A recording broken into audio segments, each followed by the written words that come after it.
ఇది బగలముఖి అమ్మవారి సన్నిధి, నమ్మిన భక్తులకెల్లా ఇది ఏ పెన్నిది.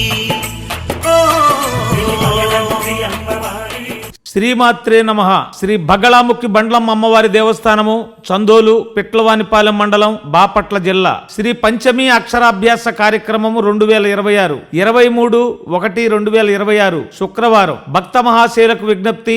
బాపట్ల జిల్లా పిట్లవానిపాలెం మండలం చందోలు గ్రామంలో వేంచేసి ఉన్న శ్రీ బగళాముఖి బండ్లమ్మ అమ్మవారి యొక్క దేవస్థానములో చిరంజీవులకు సకల విద్యాభివృద్ధి కలిగి అన్నింటా విజయాభివృద్ధి కలగాలనే ఆశయముతో రాజ్యశ్యామల నవరాత్రములలో భాగంగా సామూహికంగా చిరంజీవులకు అక్షరాభ్యాసములు జరిపించబడును. కావున అక్షరాభ్యాసము జరిపించుకునేటువంటి చిరంజీవులను ఆలయానికి శుక్రవారం నాడు ఉదయం 8:30 తీసుకొని వచ్చి అమ్మవారి యొక్క సన్నిధిలో అక్షర ప్రారంభములు జరిపించుకొనవలసిందిగా మరీ కోరుతున్నాం. చిరంజీవులకు పలకలు దేవస్థానం తరపున అందజేయబడును. ఇట్లు శ్రీ కలకోట చక్రధర్ రెడ్డి గారు, చైర్మన్ మరియు ధర్మకర్తల మండలి, శ్రీ అమ్మవారి సేవలో జి నరసింహమూర్తి, కార్యనిర్వహణాధికారి.